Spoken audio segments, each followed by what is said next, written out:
आज हम बात करेंगे आईआईटी मद्रास के बीएस कोर्स के बारे में, जिसमें आपका एक चैप्टर है स्टैटिस्टिक्स वन। उस सब्जेक्ट को आज हम शुरू करेंगे।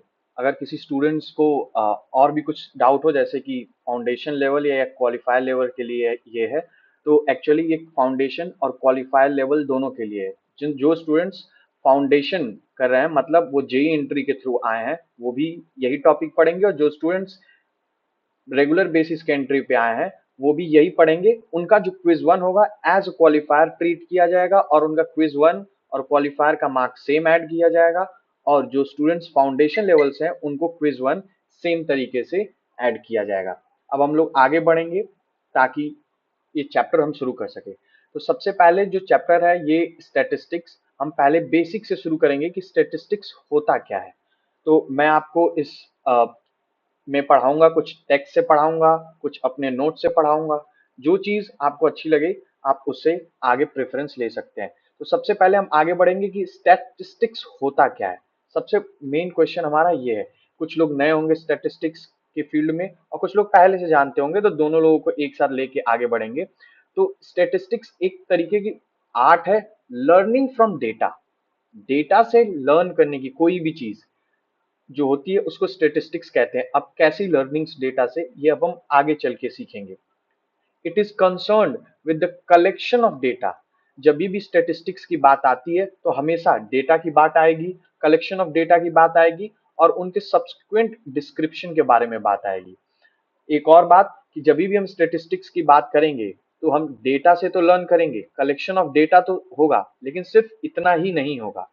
हम उस डेटा के बारे में एनालिसिस भी करेंगे, which often leads to drawing a conclusion, और एक कंक्लूजन हम उससे निकालेंगे। जो भी ये स्टेटिस्टिक्स से हम आगे बढ़ेंगे, लर्निंग फ्रॉम डेटा होगा, कलेक्शन डेटा होगा, एनालिसिस होगा और कंक्लूजन होगा। तो आप सीधा डेफिनेशन ये बोल सकते हैं, the statistics is the art of learning from data. अब हम थोड़ा सा और आगे बढ़ेंगे स्टेटिस्टिक्स में और देखेंगे कि उसके अलग अलग पार्ट्स क्या होते हैं। स्टेटिस्टिक्स के कुछ दो मेजर पार्ट्स होते हैं। पहला पार्ट्स जिसको हम बोलते हैं डिस्क्रिप्शन, डिस्क्रिप्टिव स्टेटिस्टिक्स भी इसको बोलते हैं, और दूसरा होता है इंटरफेरेंस, इसको हम इंटरफेरेंशियल स्टेटिस्टिक्स भी बोलते हैं। अब इन दोनों स्टेटिस्टिक्स में अंतर क्या है, अब हम दोनों को डिफिनीशन के साथ आगे बढ़ने की कोशिश करेंगे। डिस्क्रिप्शन स्टेटिस्टिक्स जो होता है, it is the part of statistics concerned with description and summarization of data is called descriptive analysis। जिन लोगों को नहीं समझ में आया मैं फिर से बता देता हूँ कि ये वो स्टेटिस्टिक्स का रीजन होता है, ये वो फील्ड होती है जिसमें हम डिस्क्रिप्शंस के बारे में और जो डेटा दिया हुआ है उसको हम समराइज करते हैं।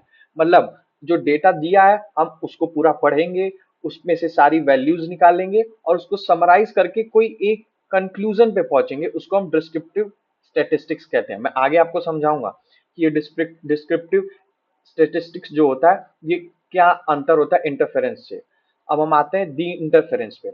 इंटरफेरेंस जो होता है ये स्टेटिस्टिक्स ड्राइंग ऑफ कंक्लूजन, ये याद रखिएगा, हमने डिस्क्रिप्शन में पढ़ा कहीं भी कंक्लूजन ड्रॉ नहीं कर रहे थे। From data, to be able to draw conclusion from data that we must take into account of possibility of chance.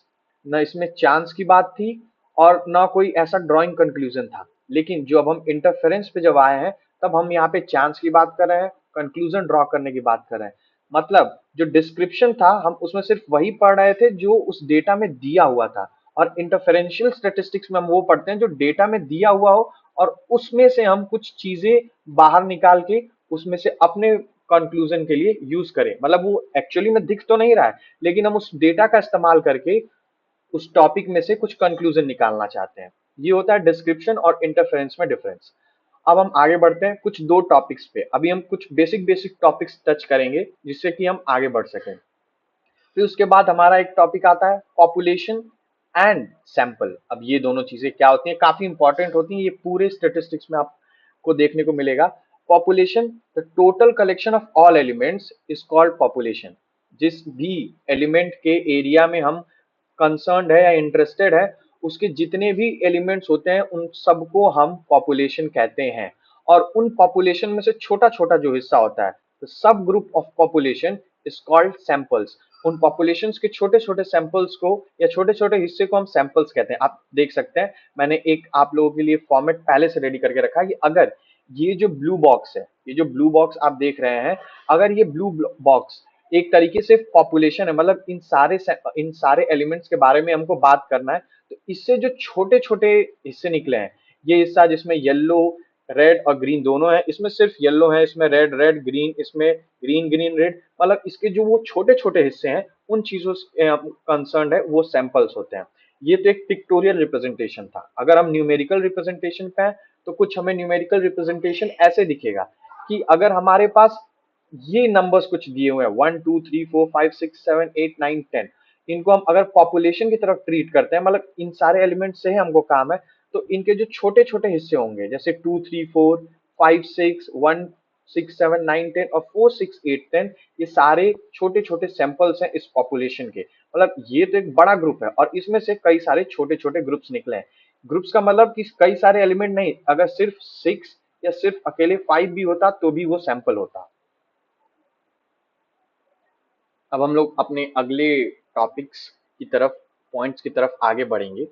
जैसे कि मैंने आपको बताया कि स्टैटिस्टिक्स सिर्फ डेटा नहीं होता, सिर्फ कलेक्शन ऑफ डेटा नहीं होता, बल्कि एनालिसिस भी होता है। सबसे इंपॉर्टेंट चीज आती है स्टैटिस्टिक्स में कि एनालिसिस। तो अब हम जानेंगे कि पर्पस ऑफ एनालिसिस क्या होता है। ये जो स्टैटिस्टिक्स में हम लोग एनालिसिस करते हैं, इसका पर्पस क्या होता है। तो मैं, जैसे कि आप मेरे नोट्स को देख सकते हैं, ये बता रहा है if the purpose of analysis is to examine or explore the information for its own intrinsic interest only, the study is called descriptive। अब ये डिस्क्रिप्टिव सुन के आप कुछ पीछे के मेजर फंक्शंस या मेजर टाइप्स ऑफ स्टेटिस्टिक्स के बारे में आपको याद आएगा। यहाँ पे हमने डिस्क्रिप्शन पढ़ा था, यही वो डिस्क्रिप्टिव स्टेटिस्टिक्स है। तो अब हम यहीं पे इंटरफेरेंस और डिस्क्रिप्टिव एनालिसिस के बारे में थोड़ा सा जानेंगे। अगर हमारा पर्पस है उस एनालिसिस में कि हम जो भी चीज एग्जामिन कर रहे हैं या एक्सप्लोर कर रहे हैं, वो सिर्फ और सिर्फ अपने इंट्रिंसिक, इंट्रिंसिक मतलब अंदरूनी काम या खुद के मतलब के लिए हो, इंटरेस्ट के लिए सिर्फ हो, कि जो डेटा जो हमको, जो भी डेटा बाहर हमको दिया हुआ है, मान लीजिए कि अगर कोई डेटा दिया हुआ है और कई सारी वैल्यूज उसमें पहले से दी हुई हैं, तो ये जो डेटा हमको दे रहा है इसका समराइजेशन, और ये जो सारे डेटाज हैं इनका समराइजेशन, बस। अब ये जो समराइज करके ये दो चीजें अलग अलग मिलनी, हमको सिर्फ इसी से मतलब है। हमको इससे नहीं मतलब कि ये डेटा क्यों आया और ये दूसरा अलग अलग डेटा क्यों आया। हमको सिर्फ उसके इंट्रिंसिक मतलब है, हमको सिर्फ उन्हीं चीजों से मतलब है जो हम एग्जामिन कर रहे हैं या एक्सप्लोर कर रहे हैं। वैसे डेटा को हम डिस्क्रिप्टिव डेटा कहते हैं या डिस्क्रिप्टिव एनालिसिस कहते हैं। जो डिस्क्रिप्टिव एनालिसिस होता है, या तो ये पॉपुलेशन पे या तो सैंपल पे, दोनों पे यूज किया जा सकता है, और ये दोनों सही आंसर देंगे। जी हाँ, डिस्क्रिप्टिव जो होता है वो सैंपल और पॉपुलेशन दोनों पे सही आंसर देंगे। आगे बढ़ते हैं। हम इस ऐसी बात क्यों कर रहे हैं, ये हमको आगे बढ़ने पे पता चलेगा। अब हम आते हैं, अगर इंफॉर्मेशन, जो भी इंफॉर्मेशन हम है, जो भी इंफॉर्मेशन हम ऑब्टेन कर रहे हैं या ला रहे हैं, वो एक सैंपल से है। याद रखिएगा, जब भी मैंने अभी आपको डिस्क्रिप्टिव बताया तो डिस्क्रिप्टिव में बताया कि सैंपल और पॉपुलेशन दोनों है, लेकिन अब हम जो डेटा के बारे में बात करें, अगर वो डेटा किसी सैंपल से ऑब्टेन किया गया हो जो कि किसी पॉपुलेशन का हिस्सा है, और जो पर्पस है उस स्टडी का, उस डेटा से, वो ये है कि हम कोई कंक्लूजन ड्रॉ करें उस पॉपुलेशन के बारे में।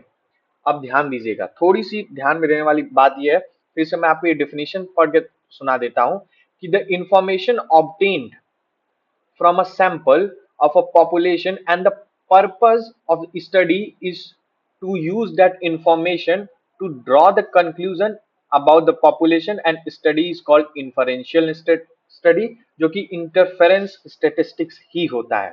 अब देखिए, अब इंपॉर्टेंट इसमें क्या है कि अगर हमें कोई डेटा मिलता है और उस डेटा को हम ये ध्यान देते हैं कि उसमें उसका सैंपल क्या है, फिर उसके बाद जो भी, अगर कोई एक हमको अच्छा सा डेटा सेट मिला है, उसमें हम सिर्फ उस चीज को समराइज नहीं कर रहे हैं, बल्कि हम ये भी सोच रहे हैं कि अगर ये दो डेटाज हैं तो इन दो डेटाज के आने का की वजह क्या है।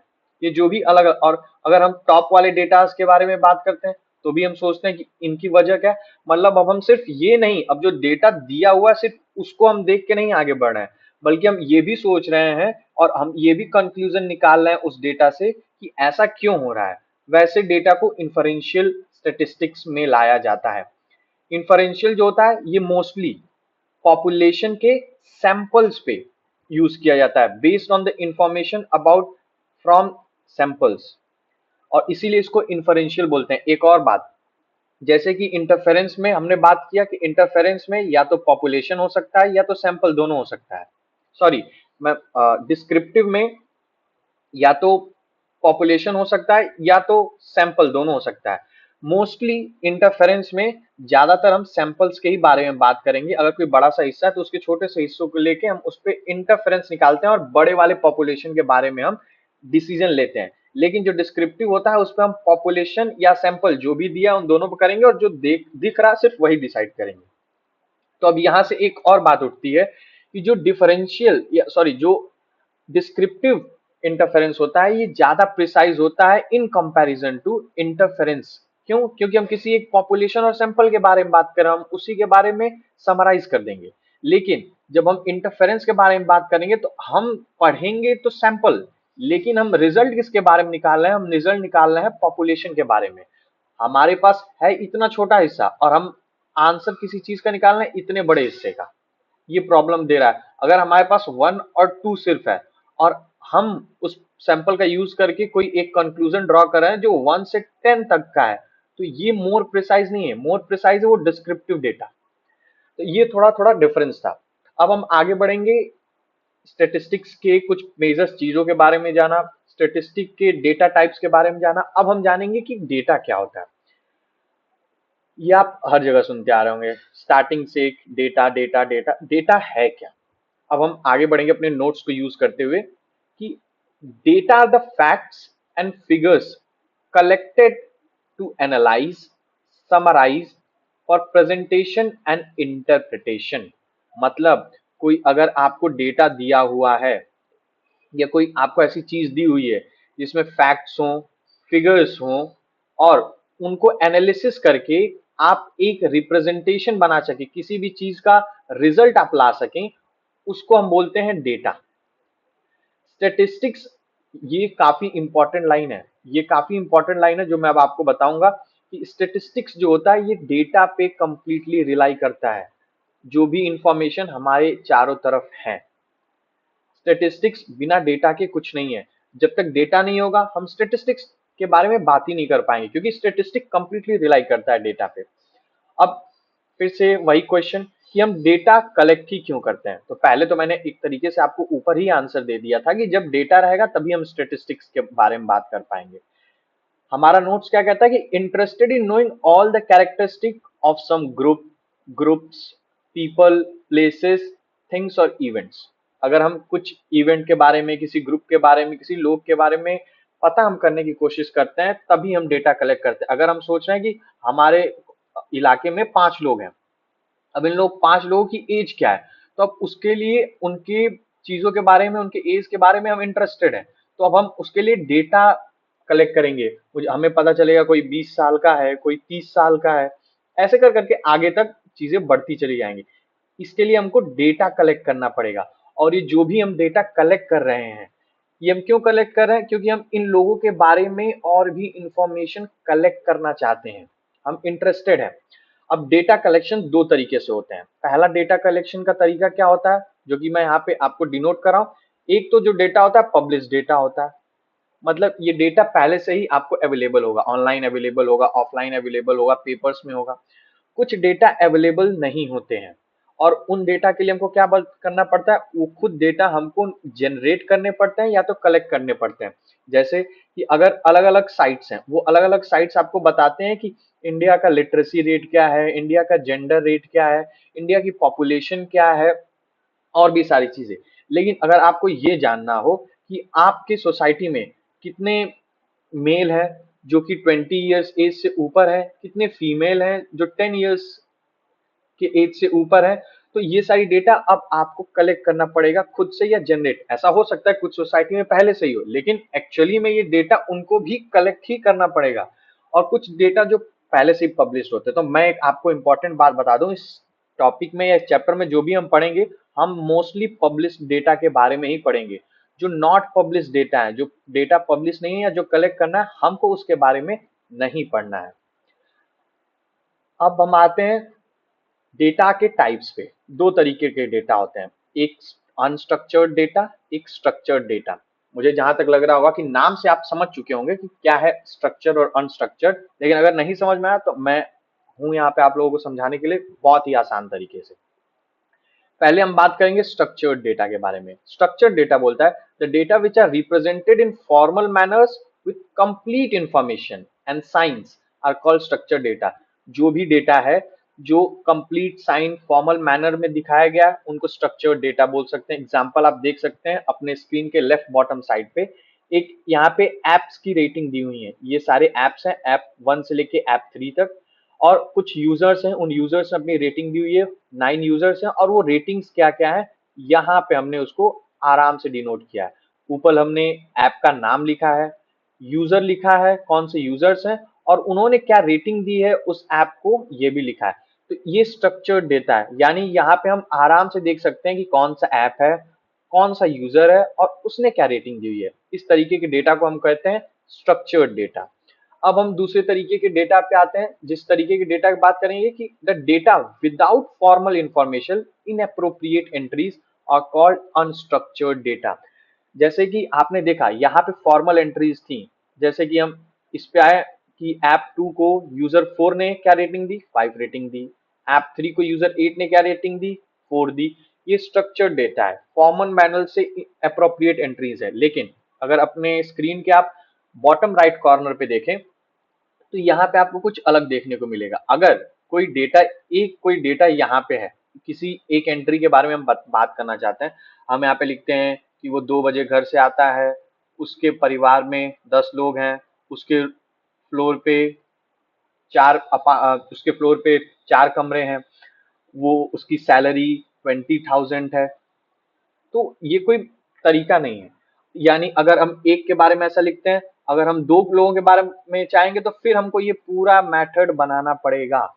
या हम ऐसे भी देख सकते हैं, हम यहीं से एग्जांपल ले सकते हैं, हमें ज्यादा दूर जाने की जरूरत नहीं है। अगर ये वाला कुछ इस तरीके से होता तब क्या होता। यहाँ पे हम मान लेते हैं कि ऐप 1 है, उस ऐप 1 के बारे में बात करेंगे। अब हम बोलेंगे कि यूजर 1 ने उसको क्या रेटिंग दी, तो अब हम देखेंगे कि यूजर 1 ने उसको 4 रेटिंग दी। फिर हम यहाँ पे देखेंगे कि यूजर 2 ने उसको क्या रेटिंग दी, यूजर 3 ने। फिर हम एक और फिर से बनाएंगे और वो हमें बताएगा कि ऐप 2 के बारे में क्या है। यहाँ पे अब ऐप 2 रहता। तो आप ये बताइए, ये वाला हिस्सा आसान है या ये तरीका आसान है? एक्चुअली में फॉर्मल एंट्री तो ये जो स्ट्रक्चर्ड डेटा यही बता रहा है, ये अनस्ट्रक्चर्ड डेटा है। और अनस्ट्रक्चर्ड डेटा की मैं खासियत बता दूं, अनस्ट्रक्चर्ड डेटा मोस्टली वो होते हैं जो हम एनालिसिस करते समय या डेटा कलेक्ट करते समय जो भी डेटा उस समय हम रफली नोट करते हैं वही अनस्ट्रक्चर्ड डेटा होते हैं। फिर हम उन्हें स्ट्रक्चर्ड डेटा में कन्वर्ट करते हैं। अब इन डेटा के कुछ और भी छोटे छोटे टॉपिक्स हम बात करेंगे। अब क्या होता है वेरिएबल्स और केसेस। अब ये कौन सी नई चीजें हैं, हम दो चीजों के बारे में जानेंगे, वेरिएबल्स और केसेस। पहले हम आते हैं केसेस पे। केसेस क्या होते हैं, जैसे कि मैंने उसको पहले ही एक बॉक्स में लिख चुके हैं, ऑब्जर्वेशंस। जितने भी ऑब्जर्वेशंस होते हैं उन्हें ही केसेस कहते हैं। अब कैसे, a unit from which data are collected. काफी ध्यान देने वाली बात है, सभी लोग अभी कंफ्यूज हो जाते हैं। अभी का मतलब अभी मैं कुछ एक्सप्लेन करूंगा, थोड़ी सी एक चीज और आगे चल के आप लोगों को एक्सप्लेन करूंगा। वो चीजें जब दोनों एक साथ मिक्स हो जाती हैं तो लोग केसेस में कंफ्यूज हो जाते हैं। लेकिन अगर आप ये वाली लाइन अभी से याद रख लें कि a unit from which data are collected, वो यूनिट या वो कोई हिस्सा, कोई नाम, कोई जगह, कोई टाइम जिससे डेटा कलेक्ट किया जा रहा है उसी को हम केसेस बोलते हैं। फिर हम आते हैं वेरिएबल्स पे। वेरिएबल्स वो चीजें होती हैं जो वेरी होती हैं, अलग अलग चेंज होती हैं। Attributes that varies across all units, मतलब सारे यूनिट्स, इन्हीं यूनिट्स की हम बात कर रहे हैं। जो ये केसेस वाले यूनिट्स हैं इन्हीं यूनिट्स की बात कर रहे हैं। ये जो पूरे यूनिट्स के चारों हर बार चेंज होते हैं उन्हीं को वेरिएबल्स बोलते हैं। अब कैसे, मैं एक्सप्लेन करता हूं आपको एग्जाम्पल दिखा के। आप देख सकते हैं एक मैंने फॉर्मेट, एक टेबल पहले से बनाया हुआ है जिसमें फर्टिलाइजर्स हैं, टाइप ऑफ फर्टिलाइजर्स हैं, एरिया ऑफ फील्ड्स हैं, टाइप ऑफ क्रॉप्स हैं, अमाउंट इन फर्टिलाइजर्स हैं। उससे पहले 2 लाइंस मैंने आप लोगों के लिए पहले से लिख रखी है कि रो रिप्रेजेंट्स केसेस, जो जितने भी रोज होंगे, ये रो हो गई, फिर ये रो, ये और ये रो, ये सारे रोज क्या आपको रिप्रेजेंट करेंगे, ये केसेस रिप्रेजेंट करेंगे। और जितने भी कॉलम्स होंगे, आप देख सकते हैं जितने भी कॉलम्स होंगे वो वेरिएबल्स को रिप्रेजेंट करेंगे। हर केस में जितने भी रिकॉर्डेड वेरिएबल्स होंगे। अब आइए, अब इसको हम कुछ अच्छे तरीके से समझने की कोशिश करते हैं।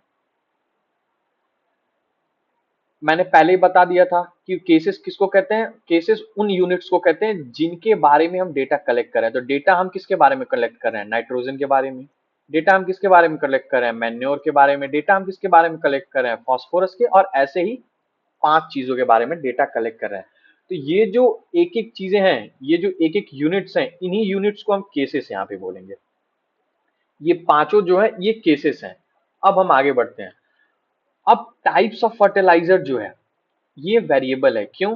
क्योंकि आप देख सकते हैं inorganic, inorganic, organic, organic, inorganic, ये वैरी कर रहा है। नाइट्रोजन इनऑर्गेनिक है, फास्फोरस इनऑर्गेनिक है, इनऑर्गेनिक और ऑर्गेनिक में ये वैरी कर रहा है। यानी ये एक तरीके का वेरिएबल है। यानी टाइप ऑफ फर्टिलाइजर्स जो है ये क्या है, ये एक तरीके का वेरिएबल का एग्जाम्पल है। फिर अगर हम आते हैं एरिया ऑफ फील्ड पे, तो ये भी आप देख सकते हैं वैरी कर रहा है, 1, 2, 1.5, 1.3, 1.6। ये भी किसका एग्जाम्पल है, ये भी वेरिएबल का ही एग्जाम्पल है। टाइप्स ऑफ क्रॉप्स पे आ जाते हैं, ये rice, wheat, potato, rice, pulse, ये सारी चीजें वैरी करती जा रही हैं। तो ये भी किसकी हैं, ये वेरिएबल्स हैं। और सिमिलर तरीके से अमाउंट ऑफ फर्टिलाइजर जो भी है ये भी वेरिएबल्स से ही डिनोटेड है। अगर कुछ कंफ्यूजन आपको इस बात में आए कि नाइट्रोजन, फास्फोरस, मैन्योर, ये भी तो कोई सेम चीजें हैं नहीं, ये तो चेंज हो रही हैं, जी नहीं। मैंने आपको पहले ही बता दिया था कि ऑब्जर्वेशन वो चीजें होती हैं, वो यूनिट जिनके बारे में हम डेटा कलेक्ट करें। हम नाइट्रोजन के बारे में, फास्फोरस, मैन्योर, कंपोस्ट और पोटेशियम के बारे में डेटा कलेक्ट करें। आपको ये भी कंफ्यूजन हो सकता है कि जो रोज होती हैं वो केसेस को रिप्रेजेंट कर सकती हैं। तो अब आप मुझसे ये भी पूछ सकते हैं कि अगर हम सिर्फ वीट लें तो क्या वीट एक केस है, एक वेरिएबल है? क्या हम वीट, तो मेरा सबसे पहला क्वेश्चन या आंसर एक तरीके से बोल सकते हैं कि ये होगा कि क्या हम वीट के बारे में डेटा कलेक्ट कर रहे हैं? जी नहीं। हम डेटा किसके बारे में कलेक्ट कर रहे हैं, फास्फोरस के बारे में डेटा कलेक्ट कर रहे हैं। तो वीट जो होगा एक वेरिएबल ट्रीट किया जाएगा, न कि एक केस। तो सिर्फ रो से नहीं मतलब होता है, हमको ये ध्यान देना है कि डेटा हम किसके बारे में कलेक्ट कर रहे हैं। अब हम सबसे इंपॉर्टेंट लाइन पे आते हैं इस रो और कॉलम के वेरिएबल और ऑब्जर्वेशन में, कि each variable must have its own column और each observation has its own row. ये कहना क्या चाहता है ये, अब हम ये जो ऊपर हमने दिया इसी सबसे हम देख लेते हैं। ये एक बार काफी मैसी हो गया, इसको मैं हटा देता हूँ। पहले हमको बोला है पहले वाले लाइन में कि ईच वेरिएबल, जो जितने भी वेरिएबल होते हैं उनका खुद का कॉलम होना चाहिए और जितने ऑब्जर्वेशंस होती हैं उनका खुद का रो होना चाहिए। आइए, मैंने बता दिया टाइप ऑफ फर्टिलाइजर्स वेरिएबल है क्योंकि ये चेंज हो रहे हैं। एरिया ऑफ फील्ड वेरिएबल है, टाइप्स ऑफ क्रॉप वेरिएबल है और अमाउंट्स ऑफ फर्टिलाइजर वेरिएबल है। तो आप ध्यान दे रहे हैं कि इन सब का एक कॉलम है, इन सब के एक पर्टिकुलर कॉलम है जो कि यहाँ पे पहले से डिनोटेड है, देख सकते हैं। तो ये बात कंफर्म होती है कि सारे वेरिएबल्स का खुद का एक कॉलम होना चाहिए। अब आते हैं ऑब्जर्वेशन पे। Observation must have its own row. तो फिर से मैं क्लियर कर दूं एक बार कि अब जो कि मैंने पहले बता दिया कि ये एक एक ऑब्जर्वेशन अलग अलग ऑब्जर्वेशन से, देखिए नाइट्रोजन का एक खुद का अलग रो है, फास्फोरस का एक खुद का अलग रो है, मैन्योर का एक खुद का अलग रो है, कंपोस्ट का खुद का एक अलग रो है और सिमिलर तरीके से पोटेशियम का भी एक अलग रो है। कहीं भी ऐसा नहीं डिनोट किया गया है कि नाइट्रोजन का जो रो है वो इस वीट से कैसे भी रिलेटेड है या इस 400 केजी से कैसे भी रिलेटेड है। जी नहीं, वो अपने ही रो से रिलेटेड है। तो इस तरीके से वेरिएबल और जो ऑब्जर्वेशंस होती हैं इनके खुद के कॉलम और रोज होते हैं। अब हम लोग आगे बढ़ेंगे क्लासिफिकेशंस ऑफ डेटा पे, डेटा के क्लासिफिकेशंस कैसे किए गए हैं। तो आप ध्यान देंगे तो डेटा के क्लासिफिकेशंस यहाँ पे कई तरीके से किए गए हैं। पहली बात तो एक कैटेगोरिकल और न्यूमेरिकल क्लासिफिकेशन, फिर एक cross sectional versus time series data, और फिर उसके बाद एक बहुत ही इंपॉर्टेंट आता है क्लासिफिकेशन जो है कि स्केल्स ऑफ मेजरमेंट। हम एक एक करके तीनों को देखने की कोशिश करेंगे सबसे पहले हम देखेंगे कैटेगोरिकल और न्यूमेरिकल को। तो यहाँ पे इस वाले क्लासिफिकेशन में डेटा को दो हिस्सों में बांटा गया है, एक कैटेगोरिकल और एक न्यूमेरिकल। अब इन दोनों को हम आगे इनके डिफिनीशन से पढ़ते हैं। तो अगर हम कैटेगोरिकल डेटा की तरफ आगे बढ़ते हैं तो कैटेगोरिकल डेटा हमें ये कहता है कि जो भी डेटा होंगे जिनमें क्वालिटेटिव वेरिएबल्स होंगे या वो किसी ग्रुप या मेंबर्स को आइडेंटिफाई करेंगे। अब इसका क्या मतलब होगा, मैं आपको आगे कुछ ही एग्जांपल से बताता हूँ।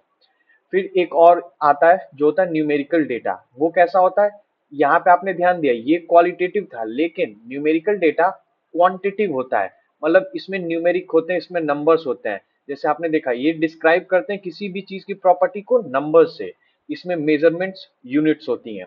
अब क्वेश्चन आता है कि कैटेगोरिकल डेटा में डिफरेंस क्या था। कैटेगोरिकल डेटा न्यूमेरिकल वैल्यूज को न लेके वो क्वालिटेटिव वैल्यूज को, जैसे कोई चीज कितनी अच्छी है, कोई चीज कितनी खराब है, क्वालिटेटिव चीजों पे ध्यान देता है। न्यूमेरिकल वैल्यू कि उसका वैल्यू कितना है, 1 kg 2 kg 3 kg, इन सारी चीजों पे डिपेंड करता है। सबसे लास्ट में मैंने आपको दिखाया कि मेजरमेंट यूनिट्स होती हैं न्यूमेरिकल डेटा के पास। अब मेजरमेंट्स यूनिट्स पे हम ध्यान देंगे तो मेजरमेंट यूनिट वो कहते हैं कि स्केल, वो स्केल जो डिफाइन करता है कि न्यूमेरिकल वैल्यूज जो भी हैं, मतलब अगर हम 2 लिख दिए 3 लिख दिए तो उससे तो सारी चीजें कंप्लीट नहीं होंगी। हमें उसके आगे लिखना पड़ेगा कि वो केजी में है, रुपीज में है, हाइट में है, सेंटीमीटर में है। ये सारी चीजें समझाती हैं कि वो लोग मेजरमेंट यूनिट्स हैं। और याद रखिए कोई भी अगर हम डेटा इनपुट कर रहे हैं तो उसके सारे यूनिट्स कॉमन होने चाहिए। अगर हमने एक डेटा इतना सारा खूब इनपुट किया और पता चले कि हमने इस रो में या इस कॉलम में जो इनपुट किया है एक सेंटीमीटर में है, एक केजी में है, एक अलग अलग है, तो ये बिल्कुल गलत तरीका होगा डेटा इनपुट करने का। अब हम आते हैं न्यूमेरिकल डेटा में। न्यूमेरिकल डेटा में अगर हम आगे पढ़ेंगे जो ज्यादा हाईलाइट नहीं किया जाता है, एक आता है डिस्क्रीट वैल्यू, एक आती है कॉन्टिन्यूअस वैल्यू। अब ये है क्या, बहुत ही आसान है, मैं बता देना चाहूंगा। जैसे अगर यहाँ पे इतने लोग खड़े हैं और अगर मैं पूछना चाहूँ कि कितने लोग खड़े हैं, तो हम सीधा काउंट करेंगे 1 2 3 4 5 6 7 8 9 10। हम सीधा बताएंगे कि यहाँ पे 10 लोग खड़े हैं। लेकिन हमको ये पता है कि अगर हम सीधा 10 लोग भी नहीं बोलते तो हम या तो बोलते 5 लोग खड़े हैं, 6 लोग खड़े हैं, ऐसे कर करके मैं कुछ बताता। लेकिन मैं ये कभी नहीं कहता कि 1.5 लोग खड़े हैं, 2.5 लोग खड़े हैं, या कुछ ऐसे अलग अलग तरीके के लोग खड़े हैं। जितने नंबर ऑफ लोग मुझे दिख रहे हैं एग्जैक्ट मैं उतना बोलूंगा, यानी एक डिस्क्रीट वैल्यू है। मतलब आपको कंफर्म है कि 1 के बाद 2 ही इस वैल्यू में आएगा, ना कि 1.5 ना 1.2।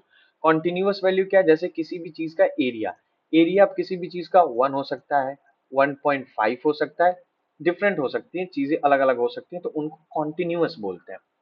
अब हम आते हैं अपने क्लासिफिकेशन के दूसरे हिस्से पे, जो कि हमारा दूसरा हिस्सा बताता है कि वो है cross sectional and time series data. अब ये क्रॉस सेक्शनल और टाइम सीरीज डेटा क्या है, इसके ऊपर हम ध्यान देना चाहेंगे। तो टाइम सीरीज वो डेटा है, the data recorded over time. मतलब अगर कोई डेटा हम कलेक्ट कर रहे हैं तो अगर हम जानना चाहते हैं कुछ लोगों की एज कैसी है, तो अगर हम उनका डेटा एज वाइज कलेक्ट कर लेते हैं, जैसे पर्सन 1 का किया, पर्सन 2 का किया, तो हमने एक ही टाइम कलेक्ट कर लिया। लेकिन नहीं, कुछ ऐसे डेटा होते हैं जैसे सुबह 9 बजे, फिर सुबह 10 बजे, सुबह 11 बजे, सुबह 12 बजे। तो इस तरीके के डेटा को, जो data time to time collect किए जाते हैं, वैसे डेटा को हम टाइम सीरीज डेटा कहते हैं। फिर हम आगे बढ़ते हैं क्रॉस सेक्शनल डेटा पे। वो डेटा जो सेम टाइम पे, जैसे मैंने बताया कि अगर किसी का एज हमें आज पता करना है तो पर्सन 1, फिर पर्सन 2, पर्सन 3, पर्सन 4, हम ये पता करने की कोशिश करेंगे कि अगर हम 2025 में उन लोगों की एज पता कर रहे हैं तो क्या है, तो हमने क्या किया, एक ही साथ उन लोगों की एज पता की। तो हम एक ही समय पे अलग अलग लोगों की एज पता कर रहे हैं, तो ये जो डेटा हुआ ये क्रॉस सेक्शनल डेटा हुआ। ये हमें बताता है कि टाइम तो एक ही है लेकिन हम अलग अलग डेटा या अलग अलग चीजों पे ध्यान दे रहे हैं।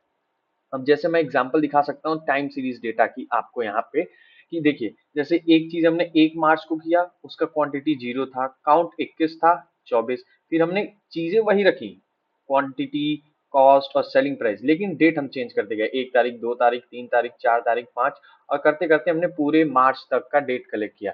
ये टाइम के हिसाब से था, ये टाइम सीरीज था। मतलब टाइम टू टाइम हम डेटा कलेक्ट कर रहे थे, अगर हम एक तारीख को ही कई सारी चीजों का डेटा कलेक्ट कर लेते तो वो सिर्फ क्रॉस सेक्शनल होता, लेकिन हमने अलग अलग दिन पे अलग अलग डेटा कलेक्ट किए। और जब डेटा सेम डे पे कलेक्ट हो और वो अलग अलग चीजों का हो तो उसे हम बोलते हैं क्रॉस सेक्शनल डेटा। ये डिफरेंस था क्रॉस सेक्शनल डेटा और, तो ये डिफरेंस होता है क्रॉस सेक्शनल डेटा और टाइम सीरीज डेटा में। अब हम आगे बढ़ेंगे अपने अगले कैटेगरी की तरफ, जो कि है स्केल्स ऑफ मेजरमेंट। ये काफी इंपॉर्टेंट है, इस पे अलग अलग चीजें होती है। तो data collection requires one of the following scale: measurement, nominal, ordinal, interval और रेशियो। जब भी हम डेटा कलेक्ट करते हैं तो हम इन्हीं चारों में से किसी एक मेजरमेंट का इस्तेमाल करते हैं, या तो हम नॉमिनल मेजरमेंट का, या तो ऑर्डिनल स्केल ऑफ मेजरमेंट का, या तो इंटरवल स्केल ऑफ मेजरमेंट का, या तो रेशियो स्केल ऑफ मेजरमेंट का। अब कैसे ये होते क्या है हम आगे बढ़ के देखते हैं। पहले कि नॉमिनल स्केल ऑफ मेजरमेंट क्या होता है। पहली बात ये तो नाम से इसके पता चल रहा है कि नॉमिनल वो चीज जो सिर्फ नाम से जुड़ी हुई हो, वो मेजरमेंट जो सिर्फ नाम से जुड़ा हुआ हो। डेफिनेशन देख सकते हैं, when data variables consist of name और वेरिएबल्स, नेम हो या तो वेरिएबल हो, to identify the characteristic of an observation, the scale of measurement is considered as nominal scale.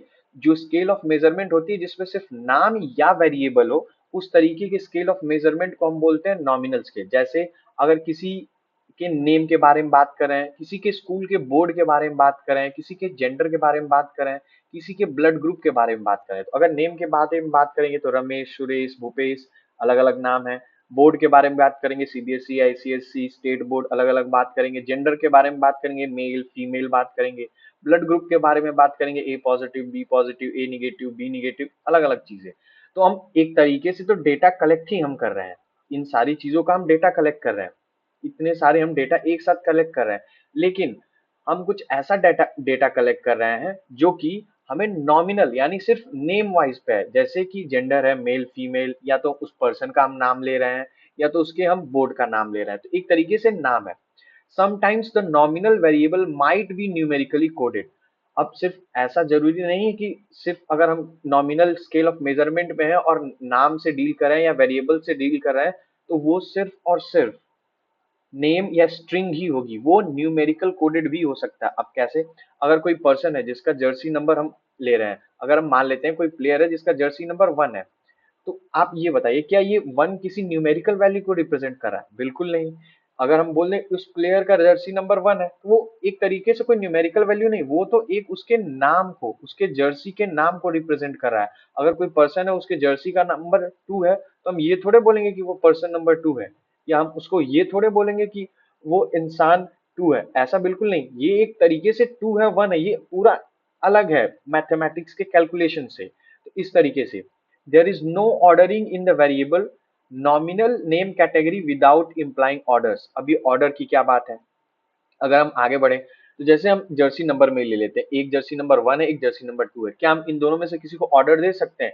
ये हमारा पहला खिलाड़ी है, दूसरा वाला हमारा दूसरा खिलाड़ी है? बिल्कुल नहीं। ऐसा हो सकता है कि 2 वाला पहले बैटिंग करने आए, 1 वाला पहले बाद में बैटिंग करने आए, 1 वाला पहले बॉलिंग करे, 2 वाला बाद में बॉलिंग करे? ये सारी चीजें अलग है, ये अलग अलग चेंज करने के लिए है। लेकिन इसमें कोई ऑर्डर नहीं होता है कि जैसे कि अगर हम 2 बोल दिए, 1 बोल दिए, या मैं एक और एग्जांपल दे दूं आपको। अगर कोई क्या बोलते हैं, कलर को हम डिफाइन करें, जैसे मैं मान लेता हूँ एक रेड कलर आ गया, एक येलो कलर आ गया, एक आपके पास ब्लू कलर आ गया, और एक आपके पास कोई भी पिंक कलर आ गया।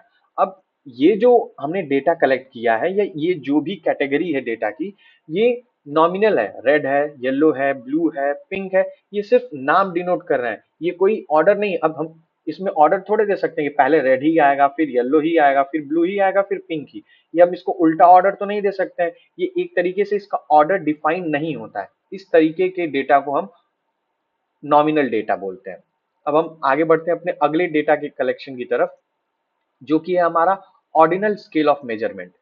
तो ऑर्डिनल स्केल ऑफ मेजरमेंट जो होता है, ये एग्जिबिट करता है, data exhibits properties of nominal data and the order और rank of data is meaningful. The scale of measurement is considered a nominal scale. अब ध्यान देखते हैं, जो ऑर्डिनल होता है ये एक तरीके से नॉमिनल का ही हिस्सा होता है, जो नॉमिनल है उसका हिस्सा ही ऑर्डिनल होता है। लेकिन यहाँ पे एक चीज आ जाती है जो कि इंपॉर्टेंट होती है, वो ये होता है कि उसमें ऑर्डर या रैंक हो जाती है। अब कैसे, अगर मैं किसी को बोलूं कि कोई पूछे कि ये इंसान कैसा है, ये इंसान कैसा है, तो कोई कहेगा कि पहला वाला इंसान गुड है, दूसरा वाला इंसान बैड है, फिर तीसरा वाला इंसान ओके है। ऐसा हम बात कर सकते हैं, वो इंसान ये बात कर सकता है। क्या अब हम इन तीनों में कोई रैंक डिसाइड कर सकते हैं? बिल्कुल डिसाइड कर सकते हैं। जो गुड है वो नंबर वन, मतलब बहुत अच्छा है, फिर ओके ओके जो है वो तीसरे पे, मतलब ऐसा कुछ। और जो बैड है वो एकदम ही अलग है। मतलब हम कुछ इस तरीके से जाना पसंद करेंगे, पहले इस पे फिर उसके बाद यहाँ पे। यानी एक तरीके से हमने इसको ऑर्डरिंग दे दी, इसको ऑर्डर कर दिया कि एक गुड है, एक बैड है, एक ओके है। अगर हम कोई चीज उसका चेक करना चाहें कि उसकी ब्राइटनेस कितनी है या उसका लेंथ कितना है, ये इसकी ब्राइटनेस है, फिर काफी ब्राइटनेस उसकी ज्यादा है, उसकी किसी और की ब्राइटनेस काफी ज्यादा है। ये एक तरीके से नॉमिनल ही है, लेकिन हम ऑर्डर कर सकते हैं कि ये थोड़ा ज्यादा है, ये थोड़ा कम है, ये सबसे, ये बीच में, और ये वाला लास्ट वाला सबसे ज्यादा है। तो नॉमिनल ही हो, नेमिंग क्लेचर का ही हम इस्तेमाल करेंगे, लेकिन उसमें हम ऑर्डरिंग कर सकते हैं। वैसे डेटा को हम ऑर्डिनल डेटा बोलते हैं। अब हम आते हैं अपने एक important interval scale of measurement पे। अभी भी जो हमने दो ऊपर डेटा पढ़े वो नाम के हिसाब से या एक तरीके से बोल सकते हैं कैटेगोरिकल डेटा पढ़े। अब हम न्यूमेरिकल डेटा पे आएंगे। तो इंटरवल स्केल ऑफ मेजरमेंट क्या कहता है कि the data have all the properties of ordinal and interval between the values is expressed in the term of fixed unit of measure, then scale of measurement is interval scale। मतलब उसके पास जो nominal data है उसकी भी property हो, ordinal data है उसकी भी प्रॉपर्टी हो, लेकिन उसमें क्या एक खासियत बात है कि between the values of expression term is fixed unit of measures. जो यूनिट मेजर किया जाएगा वो फिक्स है। जैसे अगर हम यहाँ पे एग्जांपल ले लें टेम्परेचर का, अगर हम टेम्परेचर पे ध्यान देंगे तो या तो हम दो ही चीज में उसको करेंगे, या तो फ़ारेनहाइट में या तो सेल्सियस में, या तो हम एक और काम कर सकते हैं कि उसको हम केल्विन में डिनोट कर सकते हैं। अब इतने डिग्री सेल्सियस, इतने डिग्री फ़ारेनहाइट है, एक मिनट मैं यहीं पे डिनोट कर देता हूँ, अलग अलग से क्यों डिनोट करना। या तो हम सेल्सियस में डिनोट कर सकते हैं या तो हम फ़ारेनहाइट में कर सकते हैं। ये अलग अलग तरीके हैं, लेकिन इसमें हमको क्या देखने को मिलेगा, ये न्यूमेरिकल डेटा है, जैसे 32, 212, ये सारी बातें हैं। तो ये जो भी चीजें आती हैं आपके पास, जो डेटा जिसमें नॉमिनल भी हो, ऑर्डिनल भी हो, लेकिन वो न्यूमेरिकल तरीके से डिस्ट्रीब्यूट किया जाए या शो किया जाए, उस तरीके के डेटा को इंटरवल डेटा बोलते हैं। लेकिन काफी इंपॉर्टेंट चीज है कि interval data are always numeric, ये मैंने आपको बता दिया। Ratio has no meaningful here because value zero is arbitrary. अब इसका क्या मतलब है, यही आपको रेशियो स्केल ऑफ मेजरमेंट और इंटरवल स्केल ऑफ मेजरमेंट में डिफरेंस करेगा। यहाँ पे कंपैरिजन जो यहाँ पे बोला है, रेशियो हैज नो मीनिंग, मतलब कंपैरिजन का कोई नहीं मीनिंग है। अगर कोई चीज 0 डिग्री सेल्सियस पे है, अगर कोई चीज 0 डिग्री सेल्सियस पे है और कोई चीज 10 डिग्री सेल्सियस पे है, तो अभी जो मैं क्वेश्चन पूछूंगा सोच समझ के आप लोग उसका जवाब दीजिएगा कि आप ये कह सकते हैं जो चीज 0 डिग्री सेल्सियस पे है और जो चीज 10 डिग्री सेल्सियस पे, तो जो चीज 10 डिग्री सेल्सियस पे, क्या हम ये कह सकते हैं कि वो 10 गुना ज्यादा हॉटर है 0 डिग्री सेल्सियस से? बिल्कुल नहीं, ऐसा कभी हम बोल ही नहीं सकते। अगर आपको ऐसा महसूस होता है तो आप एक बार फिर से सोचिए, जब ठंडी में अगर मान लेते हैं कि 10 डिग्री सेल्सियस टेम्परेचर जाता है और उसके बाद हमारा टेम्परेचर गर्मी में 30 डिग्री सेल्सियस हो जाता है, तो उस हिसाब से अगर 3 गुना ज्यादा गर्मी बढ़ी तो उस हिसाब से तो सस्टेनेबिलिटी खत्म हो जाएगी।